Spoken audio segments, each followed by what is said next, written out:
Alright, good afternoon everyone. Welcome to the 6th and 7th installment of the 2025 Linguistics Special Lecture Series. The LSLS features talks by invited experts on various topics under the field of theoretical and applied linguistics. I am Brian Salvador Baratabaran and I'll be your moderator for today. This event is being recorded and will be uploaded at the YouTube channel of the UP Department of Linguistics. For the members of the audience, I think we have students from our Ling 110 and Ling 197 classes. So if you have any questions, we will try to address them after each talk. We request that you keep your queries concise, to the point, and respectful. Please be quick and please be kind. Today's back-to-back lectures features talks from two of the department's visiting research fellows. Our first speaker obtained his European Joint Master's degree in Clinical Linguistics from the University of Groningen, Ghent University, and the University of Eastern Finland in 2024, specializing in neurolinguistics, psycholinguistics, and clinical linguistics. He conducted his research internship at the Center for Language, Brain, and Learning at the UIT, the Arctic University of Norway, in the Heritage Language Acquisition Project with Dr. Rachel van Osch, and continues to collaborate with the same center as an affiliate researcher. In 2020, he graduated with a degree in European languages, Spanish and French, from the University of the Philippines, Diliman. In 2024, he received a PhD fellowship grant from the Flemish Research Foundation for his project towards an integrative account of English-Tagalog intro-word code switching at Ghent University under the supervision of Professor Dr. Renata Engels, Professor Dr. Robert Hartsuker, and Dr. Maria del Carmen Parafita Poto. In his PhD project at Ghent University, he is studying the intro-word code switching structures as spoken by various speech communities in the Philippines and their underlying linguistic processes using innovative approaches from corpus linguistics, experimental psycholinguistics, and social linguistics. His research interests also include phonological development, morphosyntax, and language processing. In addition to this, he has had several stints as an educator from 2020 to 2022. He worked from the Spanish Ministry of Education as a bilingual language assistant in the public education sector in Madrid. Concurrently, he's also worked as a lecturer of Spanish at the University of the Philippines. To give his talk on the brain as a language organ, a functional neuroanatomy of language, let us welcome Sir Aaron Santa Maria.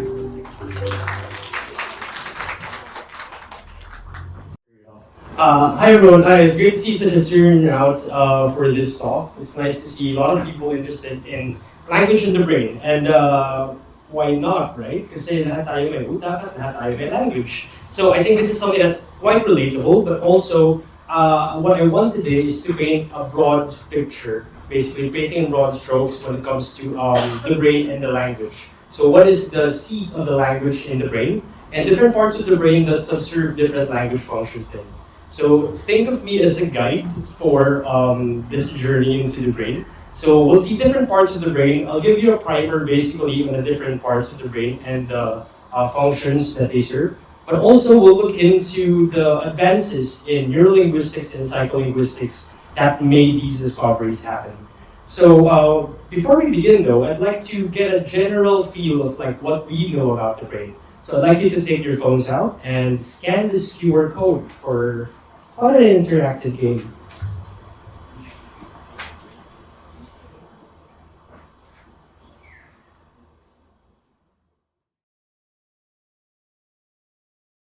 Basically, you'll see something like this. Wow, 35 people. Wow, the internet's working. Okay, 35 people. So basically, what you see on the screen is lateral side of the brain. So basically, this is a lateral view, side view of the brain, okay? The left hemisphere of the brain. Okay, so now we see some parts of the brain as well. You see the frontal, parietal, temporal, occipital lobes. So the colored parts, basically, just focus on those. And then sa tools niyang window na yan, you will also see a pen. Okay, so I'd like you to just select that. And also, yeah, you can see that. So yeah, so select the pen, and then, so try to see if it's working, okay? So just, you'll be able to mark something on the screen later. So how this goes is that I'll be numbering or saying different parts of the brain or different functions of the brain, and you just simply have to point on using your phones which parts of the brain you think I'm talking about. Okay, So for example, pag sinabi kong frontal lobe, yung frontal lobes, you just have to highlight that or something like that, okay? I'll also ask about functions, tapos you just like highlight the part of the brain you think where that function is. Okay, so yeah, let's test it out. Now I'd like you to point towards the temporal lobe. Okay, so use the pen, tapos color lang kayo ng temporal lobe.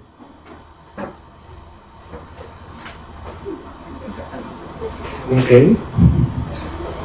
Oops.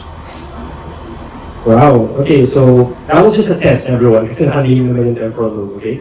So yeah, so basically you were seeing that it's working. That's good to know. All right, let's delete everything that you've written there so far. Where's the eraser? I think I have to yeah, perfect. Okay. So now I'll be naming the first part of the brain, okay? Tapos just mention saan to banda, okay? What if I tell you point where the precentral gyrus is? Precentral gyrus. Any guesses? Oh, it's like we're building a heat map here.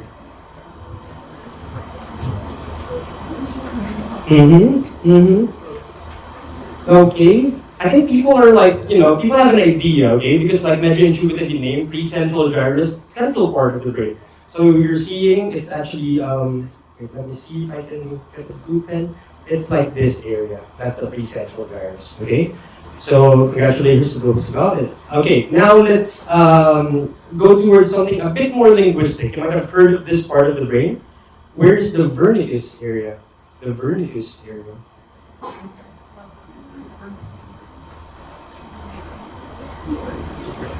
Oh, I'm seeing some linguists in the room, okay? So yeah, it's a bit closer, right? The markings you see. So yeah, some people actually know where the vernicus area is, good to know.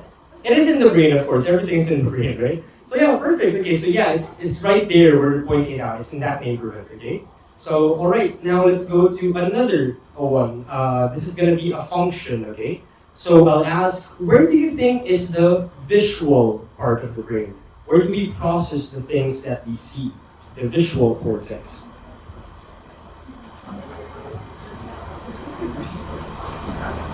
Parang galing naman, parang alam niya ang utak ha. Yeah, exactly, it's in the back of the brain, the occipital lobe, okay? So that's where we process yung vision natin, okay? Alright, so now I'll erase all of that. And then for the last function that I'll mention, I'd like to ask you, where do you think is the syntax? So basically, where do we form sentences? Which part of the brain is involved in forming sentences together? Yung pinaka seat where syntax is located. The whole brain, yeah, of course. You might be laughing right now, but actually that person who encircled the whole brain might be correct. Yeah, it's a bit more scattered, right? Okay, so it's a bit all over the place, okay? So what if I tell you, okay, syntax, hindi natin alam yung part ng brain na yun, right? But what if I tell you, where is the Broca's area? Okay, so this is a bit more linguistic again. So Broca's area. Would you know where the Broca's area is?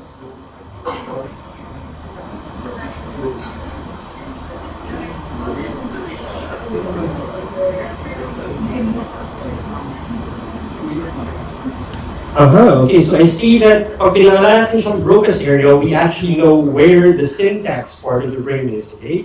So that's where the syntax is in the classical view, okay? So it's the Broca's area, where you're exactly encircling at the moment, okay? So that part is what we call the inferior frontal cortex, but then we'll get into that a bit later, okay? And I'll say bakit outdated na yung terms na Broca's area and also the Wernicke's area.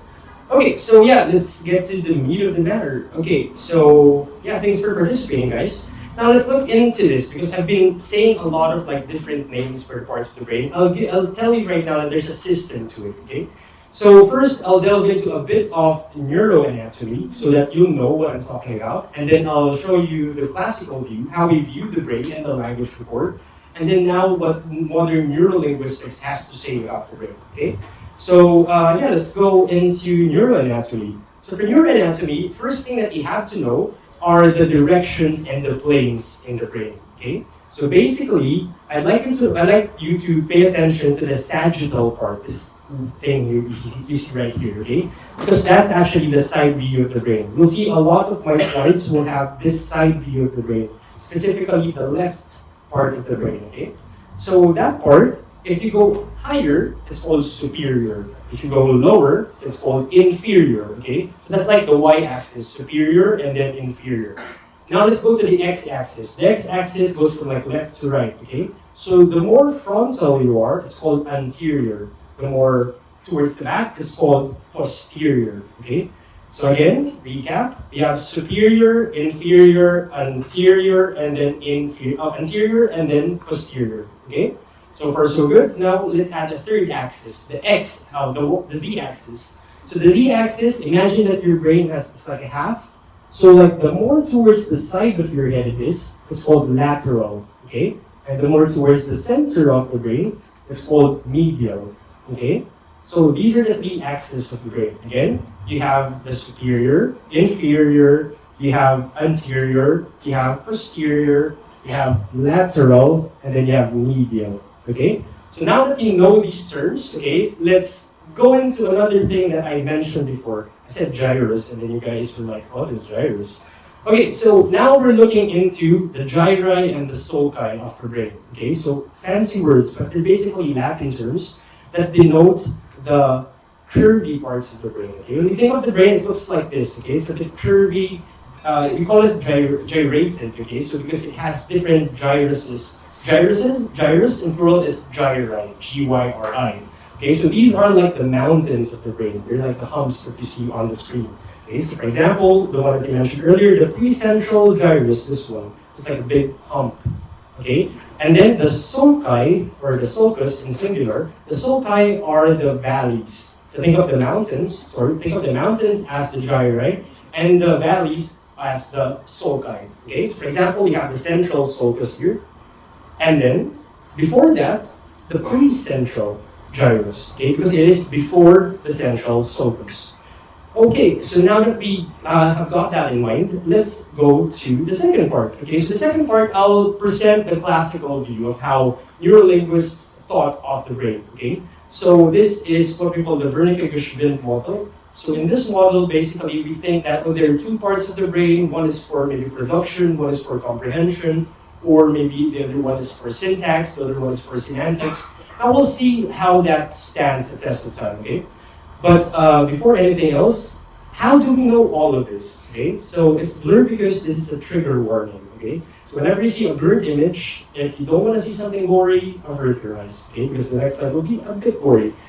But no worries, because this is something historical, okay? So you might have heard the name Paul Broca and then Carl Wernicke. So these two are pioneering neurolinguists and neurosurgeons actually.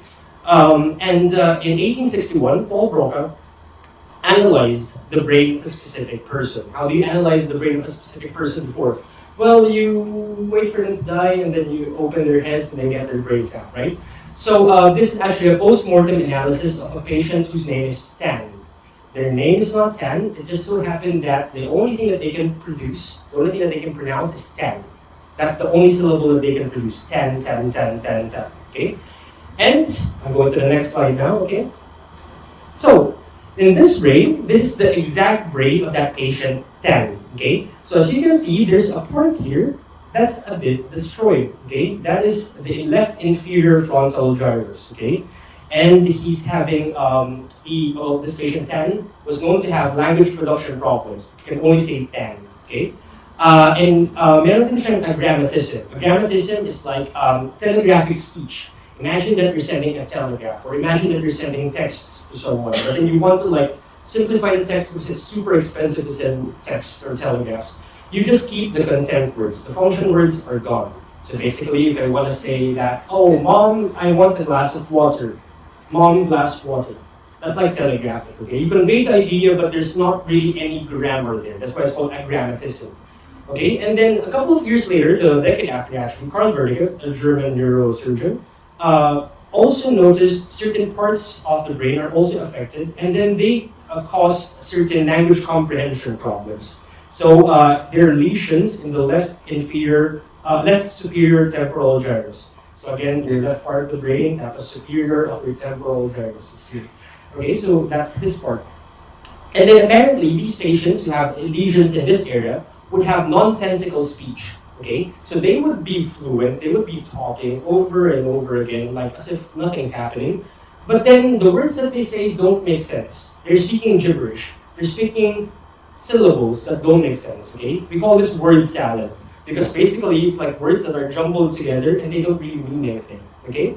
So because of these two findings, later neurolinguists were able to say that, okay, these two areas might be implicated in the language processing.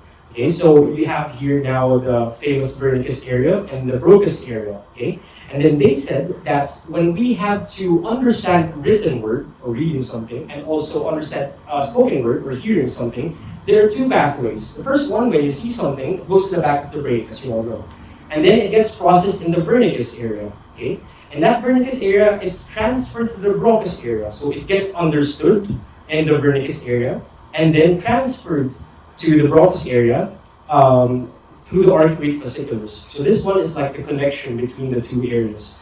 And then the Broca's area basically tells you to form a sentence and speak it out loud by using the motor cortex. Okay, I'll explain why a bit later. But now let's look at the what if it's spoken, if you hear it. The auditory cortex is actually close to the Wernicke's area as well. Okay, so when you hear something, you interpret it through the Wernicke's area, and this Wernicke's area again sends information towards the arcuate towards the Broca's area using the arcuate fasciculus, the connection again, and then your motor cortex plans what to say about it. Okay. All right. So, what does the motor cortex have to do anything with this? This is what we call the homunculus. Okay. So the homunculus. What does that mean? So basically, think of your brain as there's a sensory part and then a motor part. Okay, so let's just focus on the motor part. In the motor part of the brain, you would see that there are certain areas here that are more represented than the other areas. So a huge portion of the brain is actually devoted to your head, and only the half of your brain is actually devoted to different parts of your body. So for example, in this case, this area is related to your articulators, to your throat, and then to your lips, and then to your mouth, and so on.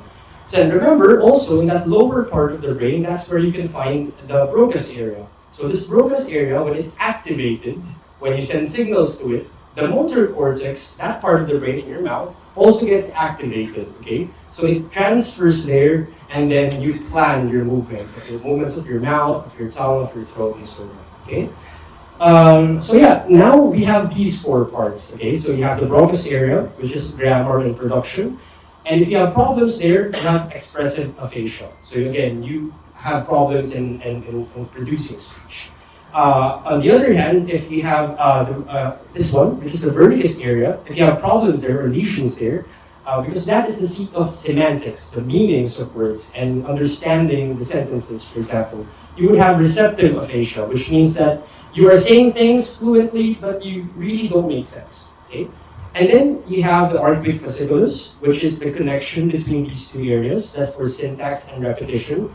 So if this part is actually damaged, what happens? So basically, you cannot repeat what's said. Okay, so I ask you to repeat something, you cannot repeat it because there's no connection between what you understood and what you're saying. Okay, so you cannot repeat things. And finally, you have the angular gyrus. This part of the brain connects the visual part in the back and then your understanding part in the middle. Okay. So this is for understanding the letters and numbers, and what do these letters and numbers do? For example, if you have problems with letter recognition, you would have alexia, inability to read. If you have problems with understanding what these squiggles are, which are numbers, you will have acalculia. And then if you can't write, because you cannot write these representations, it's called agraphia. Okay? So yeah, all of those parts are the old model of language. But then more recent developments led to the idea that, hey, probably this is not really all that accurate because we're finding different parts of the brain that are damaged, but then people can still speak normally. Or certain parts of the brain are affected, but then they don't show the same problems that you expect them to show. Okay? So this led to the development of more theories on neurolinguistics. So now let's proceed to the modern model. This is going to be the bulk of the model, basically. Actually, part 3, actually. Okay, so it's called the dual stream model. That's the modern view of neurolinguistics when it comes to language processing. So first, how do we know these things again? Okay, so first we have fMRI, which is functional magnetic resonance imaging. So basically, this is a way to map the brain, specifically the functions of the brain. Okay, how do we measure something that's so abstract, such as the function of the brain? So basically, you track the blood movement of the brain. Okay, so if parts of your brain are more active, they require more oxygen, and this oxygen is carried by blood. So therefore, you'll have more blood, more oxygenated blood in certain parts of your brain, and this is detected using the magnetic fields and radio waves that fMRI emits. Okay, so that's the basic hypothesis here. So more activity in the brain, more oxygen required. Therefore, there's more blood flow. Therefore, we can detect it. Okay, so you might have seen this before. So people are put into this huge machine, while I'm not sure. Have you ever been inside an MRI machine actually? Show of hands, who's been in an MRI machine? Couple of people. So you might know that it's very loud, and also you shouldn't bring anything magnetic there because it's very strong. The magnet is always on, so you should be very careful with magnetic things or metallic things that you bring inside. So what happens is that these magnets actually align basically the atoms, the water molecules in your head. And then you knock them with radio waves and then it gets detected. It's a lot of physics, but then that's basically the gist. So imagine that you're doing that, but then you also ask the participants or the patients to do some tasks. For example, we have here like a semantic decision task. You ask them to, you make them say something, so you tell them a word and then they try to understand what the word is. So as you can see, the sides of the brain which are involved in hearing, the sides of the brain, are actually activated. Then it moves to a different part of the brain where it's understood. Okay, and then certain parts of the brain as well would also have, for example, what if you have to decide which is the correct word to use? Again, different parts of the brain would light up. Okay, so that's basically it. Function, and then you're imaging the function of the brain. Second way to do this is called tractography. Okay, so tractography is basically a modeling of the nerve tracts, white matter tracts in the brain. Okay, this is used to envision what happens in the inner parts of the brain. Okay, by following water molecules. Okay, which parts of the brain have like the same fibers and things like that. Okay, so this is very special, especially used for subcortical structures. So underneath the brain, so within the brain. Okay. All right. And then the next one is called NTMS. Okay. So this is called NTMS, which stands for Navigated Transcranial Magnetic Stimulation. Again, it's like a magnet.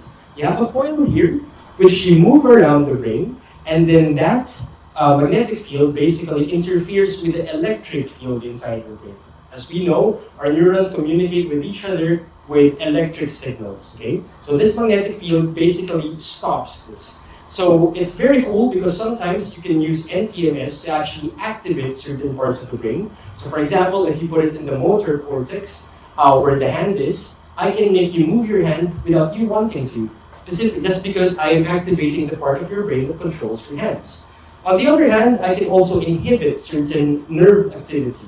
For example, I put it in the back of your head, and then I can make you temporarily blind for a couple of seconds. So you won't be able to see. You're technically seeing things, but then you are not processing what you're seeing. So there are certain applications for NTMS. So that's basically how it works. As I said, there's an electric field there that creates a magnetic field, which again induces another electric field in the brain. And then that's how you can manage, or rather map certain functions of the brain within the brain itself without actually going inside the brain.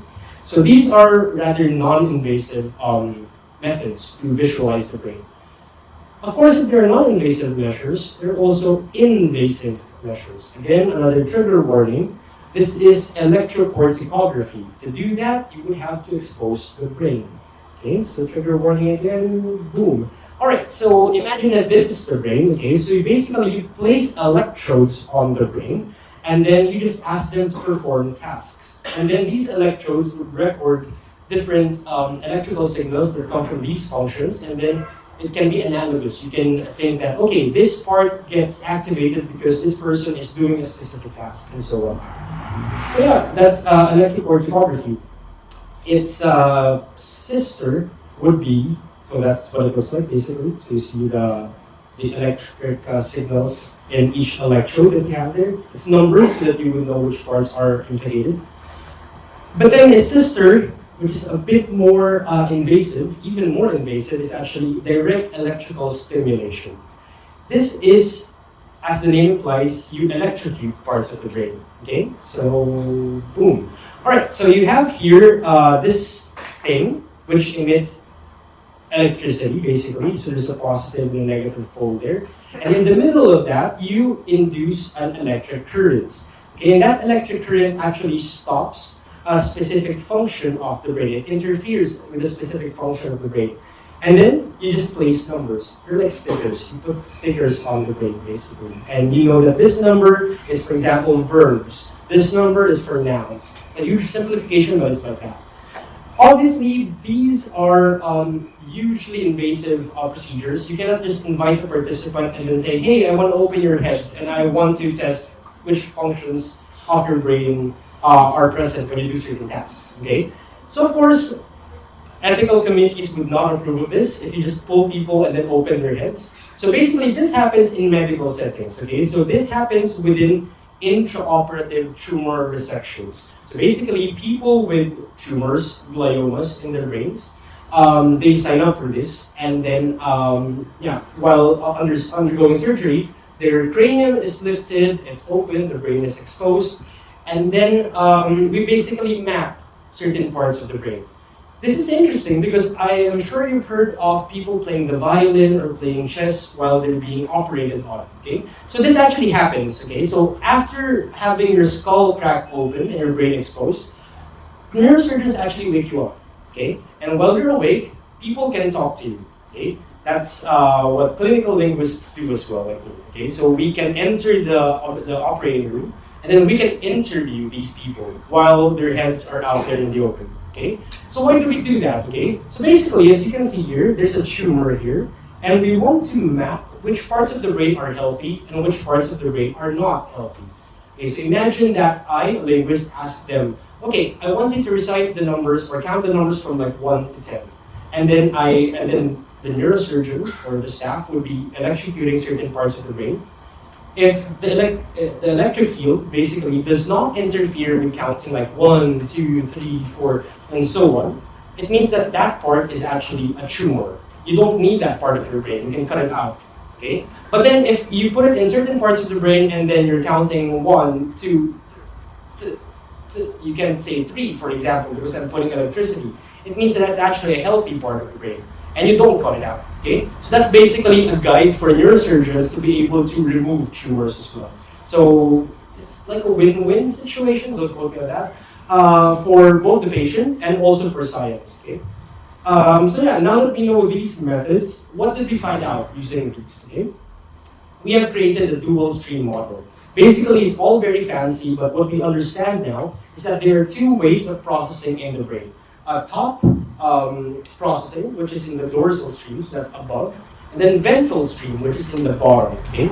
So the top part is about production, language production. So basically, if you hear something and you want to respond to it, that's the pathway it takes. So it goes from like the bottom, and then it travels on the top, and then goes to the motor cortex, and then you speak. And then the ventral stream, on the other hand, that's the bottom stream. Basically, that's from you're hearing something and then you're understanding something. Okay, so that's auditory to meaning methods. Okay, that's for speech comprehension. So you can think of this as speech production and speech comprehension. It's quite similar to the Broca, Wernicke, English model. But in this case, you can see that there are more parts of the brain that are actually implicated in these processes. So let's look at these parts of the brain. Number 1, the hemisphere. The hemispheres of the brain. Oh, what's happening? Hemispheres of the brain. So we have a term called lateralization, okay? Who here has heard of the terms, oh, I'm a left brain person or a right brain person? Raise your hands if you've heard things like that. Okay, so it's usually like popular science or popular psychology, but there is a grain of truth in that, okay? So our brains are actually lateralized. It means that there are certain hemispheres of the brain that are actually specialized when it comes to function, okay? So there's an asymmetry when it comes to the function. For example, language is left lateralized. So the seat of language is mostly in the left hemisphere, okay, so in this hemisphere of the brain. Does this have anything to do with left-handedness or right-handedness? It does, actually, surprisingly. So if you are a right-hander, 96% of you would have your language functions on this side of your head. Whereas for left-handers, it's this part of the head, around 70%. So it's not really that, 70% here. So it's not really very accurate. That's why when you invite people for neuro and psycholinguistic studies, you ask them, what is your handedness? Okay, do you write with your left hand or your right hand? Because there is a correlation between your left hand and your right hand and which parts of the brain are used.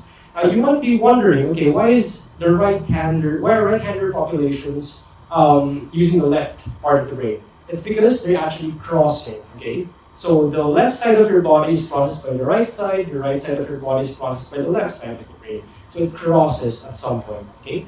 And that's why there's a left lateralization for the language functions in this part. However, what happens when we have brain lesions or a damage in our neural structures? There is a thing called neuroplasticity, okay? So our brains are plastic. What does that mean? It means that our brains are moldable. It adapts to whichever parts of the brain can carry the functions that are lost. So imagine that your broca's area are affected. Some parts of the brain can actually carry the supports of the broca's area, like syntax or if you're articulating something. So sometimes it can even shift to the other hemisphere of the brain. So again, our brains adapt to all kinds of trauma and lesions that we throw at it. So yeah, let's look at the left hemisphere and the right hemisphere. Now this is probably why people say that I'm a left brain or right brain person, because it's gonna show here, okay? So the left side of the brain, the logical side of the brain, takes care of sound features or meanings of the word, associations of the word, like for example, hot is the antonym of cold, okay? So associations between words. If you're retrieving words as well, if you're trying to remember what a word is, that's the left hemisphere's job. Okay, so grammar, production, and comprehension, as we've seen, there's also part of the left hemisphere. The right hemisphere, on the other hand, is a bit more emotional. It's the emotional side of the brain. You might think that, okay, what does emotion have to do anything with language? Well, actually a lot. So the right hemisphere takes prosody, emotions into perspective. When we speak, normally we speak for a purpose, because we communicate, okay? So it's the right hemisphere that actually injects emotion or prosody into how we speak, okay? So people who might have problems in the right hemisphere might not have tone when they talk, or they might talk flat or monotonously or like a robot, because they don't have the correct neural matter to process emotions and prosody. Also, metaphors, okay? So we understand metaphors through the right side of the brain as well, because metaphors are not literally understood. So basically what happens is that we don't rely on the left side, but rather the right side. We create an interpretation of the metaphors as we see. And of course, discourse organization to basically say things in order. And then pragmatics, what is the purpose of your speech, okay? So that's the right hemisphere job. Now let's go to the cortex, okay? Now this is the big bulk of the brain, okay? Because this part is actually the most evolved part of the brain, the neocortex. So other animals don't have this wrinkly part of the brain, which we call a cortex. So these cortical areas are newly evolved parts of the brain, which arose in humans, and they're shaped like that. They're wrinkly to maximize surface area, okay? Because if it's smooth, if you're a smooth brain person, some people say, you don't have a lot of neurons, okay? So basically, you don't have a lot of parts that think. However, when you fold them into each other, there's actually more surface area for neurons to be packed in, and then you're basically functioning more. They have more functions. So it's composed of gray matter. Gray matter are basically neurons. They're the thinking part of the brain. They have specialized functions as well, like vision, hearing, or motor movements, and so on. And then they have different parts as well, sectioned into lobes. But then first, let's look at certain parts, okay? The left inferior frontal gyrus, or the Broca's area, some people would say, this is involved in speech production, grammar, and syntax. On the other hand, the precentral gyrus, that's the motor cortex, it is for articulation. So you use your vocal cords, your mouth, your tongue, And you control these muscles so that you're able to speak. And then finally, you have the dorsolateral prefrontal cortex. Dorso is just top, basically, and the lateral is towards the sides. And then prefrontal is before the frontal part of the brain. So it's right there. Okay, so it's about speech planning. It's also about working memory for complex sentences. Imagine that I have a sentence and then I string it into a very long, complicated syntax. Okay, so I think that he thought that she planned that I wanted that, these kinds of sentences. It taxes your memory. Okay, so you have to remember all of these things. That's that part of the brain. Also implicit memory, so verbs, for example, how do you conjugate verbs, the gender of specific nouns as well, you have there. And then explicit memory, so what do you call this thing? Okay, so that is, for example, a laptop or a podium. Okay, so that's the explicit memory. It's also found there. So as you can see, before we go there, this is all about speech planning. Okay, so basically, which parts of the brain are involved in speech? On the other hand, how about comprehension? Okay, that's usually in the temporal part of the brain, the sides of your brain. So the left posterior superior temporal gyrus, that's a mouthful. So left hemisphere, posterior, that's in the back, superior, that's a bit up, temporal gyrus in this part of the brain. It's for language comprehension. If you're also mapping the sound to meaning, for example, you hear the word kat, and then that sounds like cat, and you know that cat is pusa, a cat. Okay, so that's the part of the brain that connects sounds to meaning. Okay, that's Wernicke's area as well. And then you have the inferior temporal gyrus. This is for word level meanings, and then for lexical axis. So that's also related to the Wernicke's areas. For example, when you hear the word, say for example, what's a good word? For example, the word to report. Okay, so to report is a verb, but it can also be it can also be a noun. Okay, so when you have different senses of the word, this is where you actually list all the meanings of the word. Okay, so you find this in the inferior temporal gyrus, and this is also how you extract from your brain certain parts or certain words that you might be forgetting. And then lastly, you have the superior temporal gyrus, which is used for semantic memory. This is understanding sentences in context. So when you have a full sentence, you interpret the relationships of these words, discrete words, and form a meaning out of it. Okay. Some fun stuff when it comes to this actually is that eureka moments. If you have like if you have an insightful moment, that's actually in the right part of the brain. Okay. So that right part of the brain actually gives you that eureka moment. That's really activated whenever you have that eureka or aha moment. The left side, on the other hand, is the cocktail party effect. What is the cocktail party effect? It is the effect where it remodulates what we sense so that we can focus on a specific thing only. Have you ever been to a party before where everyone's talking, the music's very loud, and then somehow you can still understand the person talking in front of you? It seems like the sounds, the music, the chatter behind you just fade away, and then the person in front of you is the only person that you can hear. That's that part of the brain that limits, that basically dampens all the other sounds, and basically filters through the superior temporal gyrus so that you can hear what the other person is talking about. And then finally, we're looking at this part of the brain, which is involved in reading. Okay, so first we have the fusiform gyrus, which is the visual word form area. So for example, if you see a letter that's shaped like a circle, okay, you know that's O. Okay, and how do you know it's O? It's because of this part of the brain. You recognize that that part of the brain is an O. Okay, this is also the part of the brain that's actually implicated when we recognize faces. So when we see someone, we recognize their faces because of this part of the brain. And people who have lesions in this part of the brain have prosopagnosia, which means that they do not recognize faces. You see someone, you can see that they have a face, they have eyes, they have a nose, they have a mouth, but you can't make sense of it. You don't understand that if you put that all together, that's a face. So you forget faces, basically, if this part of the brain is also affected. It's also related to reading, as I said.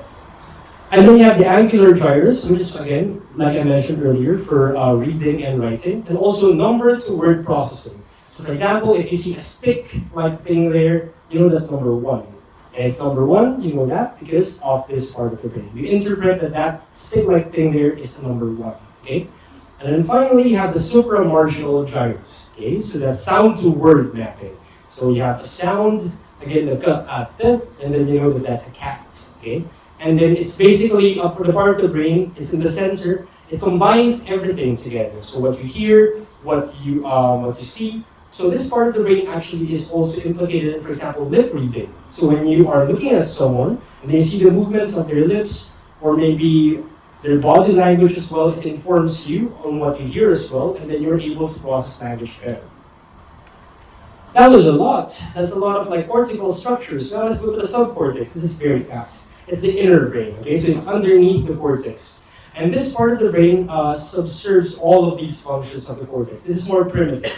So this part of the brain is for speech initiation. So if you want to start your speech, or for example, if you want to do turn-taking, if you want to stop because you want to let the other person say something, so this is the part of the brain. It's also about fluency and regulation. Again, you're regulating your speech. The cerebellum, on the other hand, it's for movements in general. So if you articulate something, your timing of your speech, how fast you talk, how slow you talk, that's the cerebellum's job. And then finally, you have the fasciculi, or in singular, fasciculus. Okay, so these are white matter tracts. Remember, gray matter is the thinking part of the brain. White matter is the connecting part of the brain. So these are the parts that connect different parts of the brain together. Because you've seen that the parts of the brain are actually far apart. How do they get connected? Okay, they are connected by these things, the fasciculi.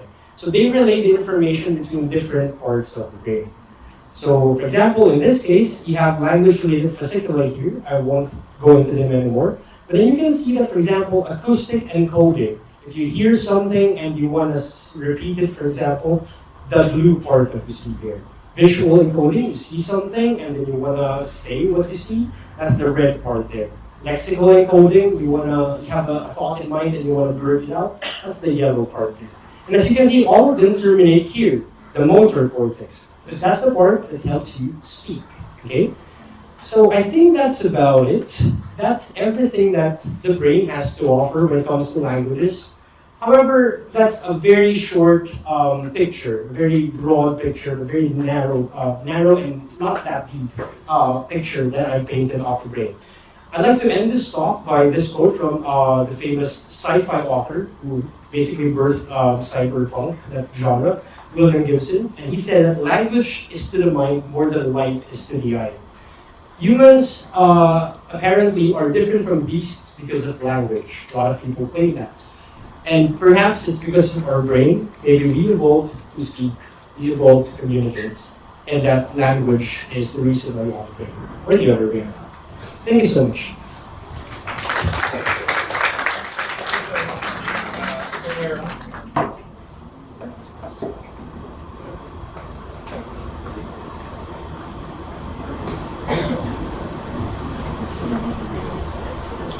Hey, thank you so much, Sir Santamaria, Sir Aaron, for presenting your talk. So it's really interesting that we get to talk about clinical linguistics, and especially in Ling 110, our introduction to linguistics, we get to talk about some speech organs, but rarely do we get into the specific details when talking about the control center for those speech organs, the brain. So really interesting talk. Thank you so much. Now we have about 10 minutes for question and answer.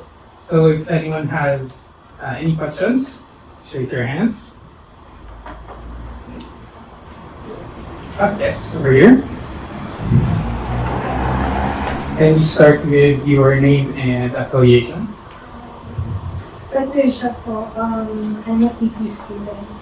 So, curious ako. And then, so, I'm wondering po, like, how this, the parts of the brain, parang, how does it correlate to conditions like schizophrenia and autism? Because I noticed earlier that the right hemisphere was kind of, if there are lesions or let's say problems in that hemisphere of the brain, it can mirror symptoms of autism or kaya schizophrenia wherein you have the flat affect or there is the slowness in understanding the parang metaphors and things like that. Right, that's actually a very interesting question. So I didn't get to delve into that anymore because I wanted to keep it a bit more concise. But yeah, basically the left part of the brain, left hemisphere, would be for language, right? And then there are also some parts of the right hemisphere that are also related to language. But then remember that the right hemisphere is also related to, for example, emotions, meaning making when it comes to social interactions as well. So all of these things are actually implicated as well through language. For example, I will show you this one. So this one, you see all of these fibers, these white matter tracks. So these fibers basically connect one part of the hemisphere to the other part of the same hemisphere. So like the left part of the brain only. However, that's not the full picture. There are also white matter tracks that connect both hemispheres of the brain. For example, the corpus callosum. Okay, so that part of the brain actually connects both hemispheres. These white matter tracks also touch different parts of the other side of the brain. So of course, language and then can definitely impact the right hemisphere as well, where the right hemisphere in their lesions can impact the left hemisphere as well. For example, in my studies, we look at speech from people, for example, with Parkinson's or auditory hallucinations or schizophrenia, or for example, the tip of the tongue phenomenon as well. So all of these things, hallucinations, for example, how come that some people would hallucinate certain sounds or would be talking to someone that they're not seeing? It's because all of these wires that you see inside basically get crossed with each other. It's obviously a rather big simplification that I'm saying, but then a lot of these parts of the brain are actually affected with each other. Okay, so they affect the other parts of the brain because of either co-activation, so certain parts of the brain are activated, therefore the other parts of the brain are also activated. Or on the other hand, there are underlying causes that we haven't seen yet. Neuroscience, or cognitive science in general, is a very imperfect science. We're still discovering a lot of things at the moment. The brain is a universe and we're not understanding exactly what's happening. But we're building a picture towards it. For example, what I can speak right now, because I'm not really a psychologist, when it comes to language, for example, these auditory hallucinations, they happen because of these crossings of wires or co-activations of separate parts of the brain. Even though they're not necessarily activated, they are basically spurred into action because of other mitigating factors. Yeah.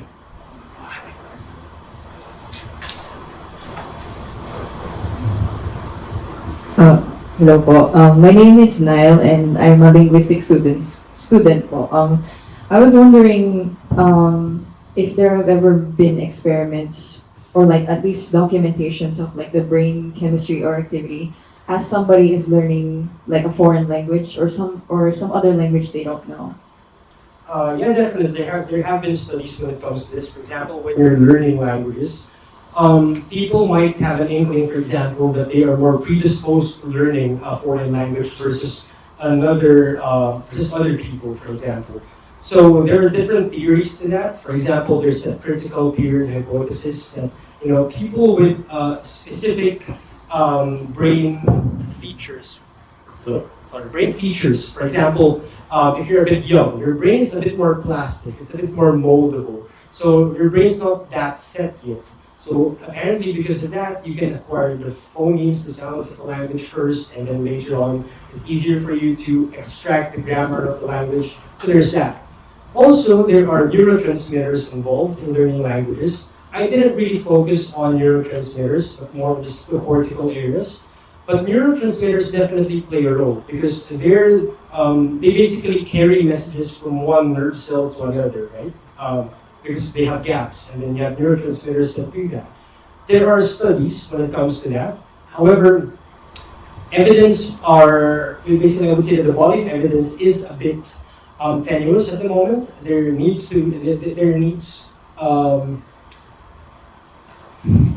are basically demands, I would say, for these kinds of functions to be checked, to be tested on a wide literature level as well. So it's important to note that whatever we say right now, these are like our best guesses because it's very hard to actually test these hypotheses without actually, being exposed to the brain. And again, you can't just open someone's head and test them, right? So a lot of these goes through a lot of filters. But what we have right now is that yes, neurotransmitters affect language. Also, plasticity of the brain affects language as well. And we've seen this in certain accounts, but is this the final answer to everything? I wouldn't say so. It is an evolving science again, and who knows, maybe this modern view will be replaced by something more comprehensive in the future. We have room for one or two more questions. Hello po. Jogo Guerra, 12 ABM. And I was wondering what a person who communicates exclusively through sign language, what their brain would look like. Like these pathways, are the pathways still largely the same? Are some brain parts more atrophied or dysatrophied than others? What does it look like? That is actually very good. Okay, it's good that you mentioned that because that's something that I wasn't able to touch. But the short answer is sign language and spoken language use the same parts of the brain. You would be surprised that people who are born deaf or mute or blind, even though that they have these conditions, these are the same parts of the brain that gets activated nevertheless. Sign language, for example, still uses certain parts of the brain. For example, the Wernicke's area that we know. It's still the part of the brain that interprets movements. Okay, you might have an idea of how sign languages work. Basically, you use your face, you use your mouth, you use your hands, the position of your hands, and so on. So a lot of these things are interpreted in like the Wernicke's area. And then your Broca's area, still the part of the brain that moves your body, moves your face, so that you can use sign language to communicate. So yes, these are the same parts of the brain that subserve these functions. However, for example, when you have, someone who's born blind, you wouldn't expect their visual cortex to be active. Nevertheless, their visual cortex still fires. But then this part of the brain no longer it's not very specialized anymore. It just doesn't, because again, our brains are plastic, so it doesn't only use that part of the brain, visual cortex. It's not the only part of the brain that uses vision anymore, but then certain functions are also relegated there. Because again, there's no need for vision due to impairments, so that other functions can be relegated there. For example, word meanings, or for example, your movement to movement mapping. So you see a movement and then you interpret it and then you move again with relation to it. For example, Braille as well, when you touch something, you would know that these patterns are related to specific forms as well. Very quick tidbit, for example, imagine that people with dyslexia, there's a surge in dyslexia in recent times because our brains are not used to reading. Reading is a very recent development in human evolution. We are not born to read. We're not born to write language. Natural language is spoken, it's not written down. So what happens is that our brains are hardwired to understand patterns around us, and we recognize patterns. However, people are having problems, people with dyslexia have problems with pattern recognition because we're not born to read them. We just interpret these patterns to be specific words which have representations, like word representations, of how they exist in real life. So yeah, to keep things short, long story short, that would be, yes, we use the same parts of the brain, no matter the modality, if it's sign language or spoken language. And then due to neural plasticity, we also change functions in the brain. So yeah. I think we have room for one last question. Figure. Hi, I'm Chester and Aileen Allo. Thanks for that insightful talk. I'm just curious about this because I often hear people say that if someone is good with language, they tend not to be as good with numbers and vice versa. So what are your thoughts on this from a neurolinguistic perspective? So from a neurolinguistic perspective, language and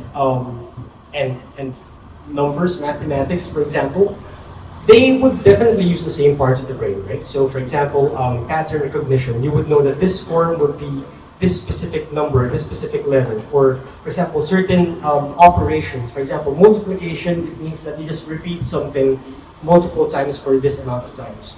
And then you have syntax, you build sentences, you string words together. So basically, it's an operation. So it uses the same mechanisms of working memory. And we've seen that the angular gyrus is also the same part of the brain that recognizes letters and words, letters and numbers, and then you process them because of the angular gyrus. So yes, but when it comes to, for example, I am bad at mathematics just because I'm good at languages. That might be more psychological than physiological, because while there might be evidence, it's not a clear-cut rule or law that just because you're good at languages, it consumes every single part of your brain already, that you cannot devote a part of your brain to numbers anymore. So they can definitely exist together. They're not mutually exclusive. So, but the notion that, for example, because I always also say that, like I went to linguistics because I'm bad at maths. I say that. But it's not necessarily true. That's more of like an attitude. That's more of like it's more of a psychological feature. So that would be in the realm of psychology and how you view your abilities, but not necessarily what you're given, right? Because like we're given a brain, but it's up to us how we use it. So it depends, I guess, on how you train your brain to use it to a specific function. So again, thank you so much to Mr. Satamia for engaging us and sharing your knowledge on the relationships between brain and language.